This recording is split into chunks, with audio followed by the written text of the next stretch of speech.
So we're going to finish up chapter 25, lesson 4, the Great Depression, and we're going to go into chapter 26. So let's talk about some of the heroes, the people that inspired people during the Great Depression. During the Great Depression, tons of people were suffering and struggling. Just like we saw in that movie, it affected people from the bottom all the way up to the top, but not at the same level. But many people suffered great hardships, and they have no choice but to keep on going on, keep on trying to be successful. So people tried to find things that could take their mind off the depression. One of the things people liked doing was they liked going to a theater, because getting a ticket for a movie was only like 5 cents. And when people would watch a movie, the movie would take their mind off of the troubles they were going through. It would let them escape for, an hour or two. Ginger Rogers and Fred Astaire became famous for dancing and singing in the movies. Shirley Temple also became famous during this time. She was a child actor, and a lot of people liked her because no matter how bad things were going for her, she always remained positive. People loved comedy and the Marx Brothers. There's also a famous film during this time, The Wizard of Oz. And The Wizard of Oz gave people hope because in that movie, it's about not losing hope. There's another popular movie during this time called Gone with the Wind, and it's about a woman and her family who were rich before the Civil War, and once the Civil War hits, they lose everything. So people liked that movie because they can relate.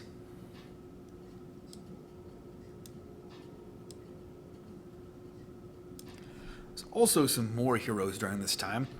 We learned about Jim Braddock and how he was able to come back, from a major defeat in his boxing career and turn things around for his family. There's another famous boxer named Joe Louis. Joe Louis was an American boxer, and he's actually the guy who eventually beats Jim Braddock and takes the title from him. Well, what happened is Joe Louis has a match with a German guy named Max Schmeling, and Joe Louis underestimates Max Schmeling, and Max Schmeling ends up beating him and taking the title away. And people are shocked because Joe Louis was supposed to be unbeatable. So what happens is they set up a rematch, and they do a lot of things to hype up this rematch, and they turn it into kind of a racial argument. And they basically say, a newspaper publishes that Max Schmeling says he would not take the fight if he didn't believe that he, as a white man, could beat a black man. So he's basically saying he's going to beat Joe Louis because he's white. Well, as far as we know, Max Schmeling didn't actually say that, but the newspapers did, and they hyped it up to build people's interest in the fight. So what happened? Joe Louis, the American, goes for a rematch, and this time he had not underestimated Max Schmeling, and he ends up beating him within 2 minutes. So an American becomes the champion again.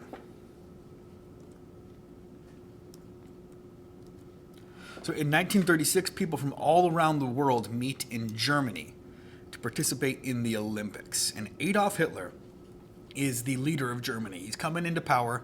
He's not the Hitler we know yet, but he's getting there. So Adolf Hitler wanted to prove that his white athletes were the best athletes and better than anybody else in the world. What happens is this hope gets shattered by an African-American runner named Jesse Owens. So Jesse Owens from Ohio ends up winning 4 gold medals. It's also another famous person during this time, Amelia Earhart. And Amelia Earhart is similar to Charles Lindbergh, who we learned about a little while ago. She was the first woman to fly across the Atlantic Ocean. And eventually, she wanted to be the first woman to fly around the world. Well, what happens is she never ends up making it to her final destination, and they're still not 100% sure what happened to her to this day.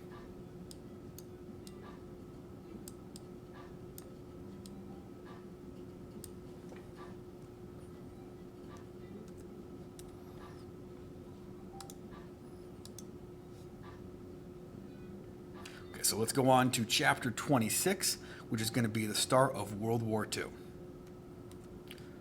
So before and during the Depression, the United States and other countries around the world were getting hit with depressions of their own. A lot of other countries were struggling, not just us.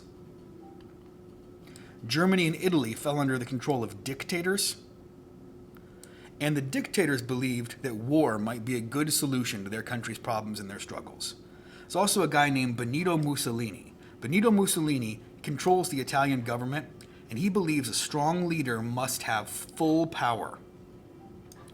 Under his dictatorship, there was no other political parties allowed. So, nobody was allowed to run against him. You could get arrested or killed for trying to run against him and take power. Benito Mussolini created the Fascist Party, and the Fascist Party are people that believe that the country is more important than the people of it. So basically what they're saying is the country can have a lot of loss and lots of people can die as long as something good for the country comes out of it.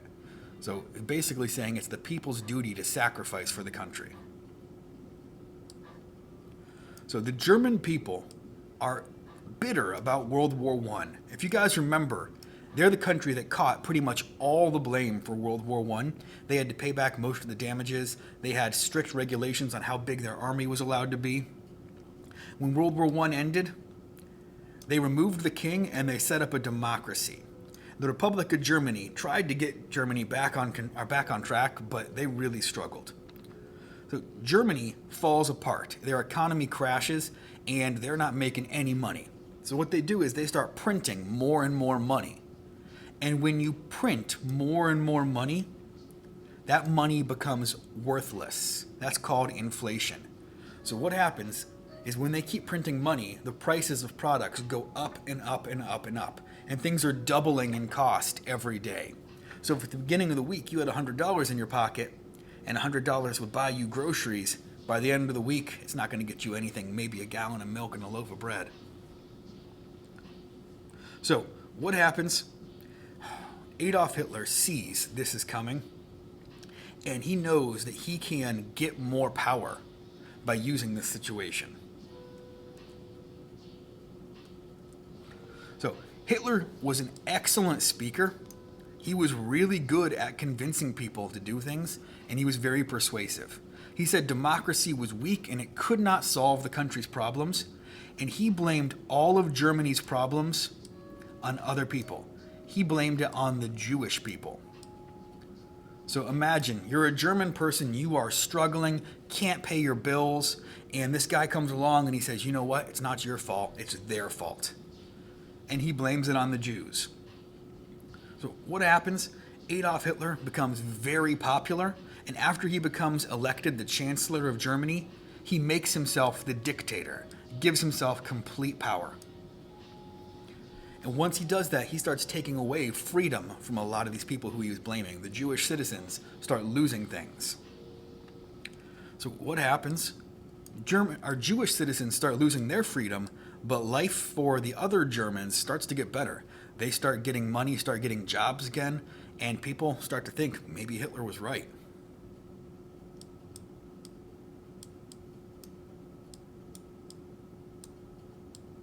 So how does fascism begin in Spain then? So a civil war breaks out in Spain in 1936, and there's a guy named Francisco Franco.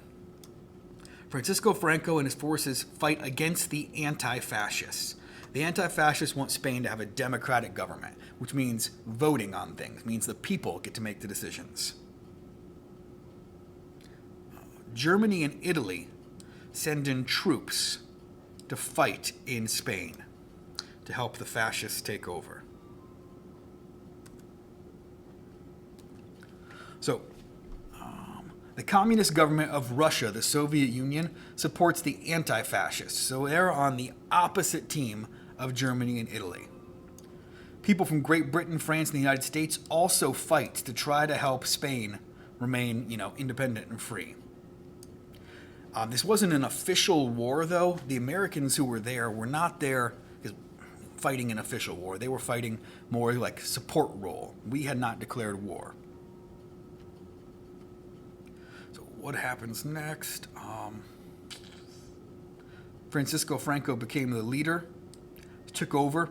So the people we were helping in Spain end up losing. And Francisco Franco becomes a dictator who controls Spain. Next country we're going to talk about is Japan and how they start to expand their power.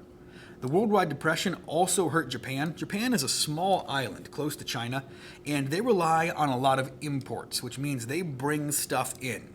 They don't have a lot of farmland and a lot of lands to get resources, so they have to bring those in from other countries. The depression made it very hard to trade with other countries, and Japan was really starting to struggle. The main thing Japan relies on to feed its people is imported rice. And they were not allowed to grow enough to feed their own people, or they weren't able to grow enough to feed their own people.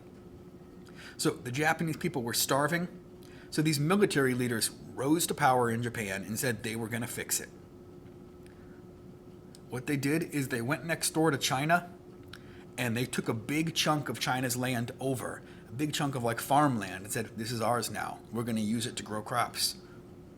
So they invaded China and took over several important cities.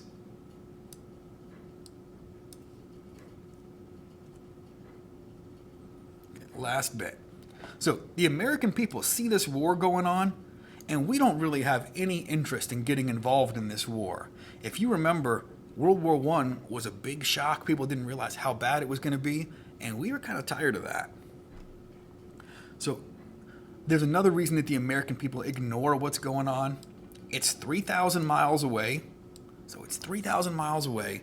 It doesn't have really very much to do with us. And people are tired of wars. So a lot of people in America say, you know what, let them figure it out. We think that we are safe because we're 3,000 miles away and we have the Atlantic Ocean and Pacific Ocean separating us from all the fighting. So Congress passes laws in 1935 and 37 to make sure the United States stays out of this conflict. The laws make it so we cannot sell or lend weapons or money to anybody fighting.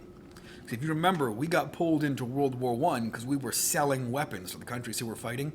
This law said, you're not doing that this time. We did not want to get sucked into this war. President Roosevelt tells people, we shouldn't ignore what's going on, because if this war continues to grow and grow, it could become a problem for us. And a lot of people criticize him when he says that. They basically think he's thirsty for a fight. And Roosevelt's saying, I'm not thirsty for a fight. I'm just trying to be cautious. Okay, guys, so you're going to go into chapter 26 in Google Classroom, and you are going to work on the worksheet for chapter 25, lesson 4, chapter 26, lesson 1.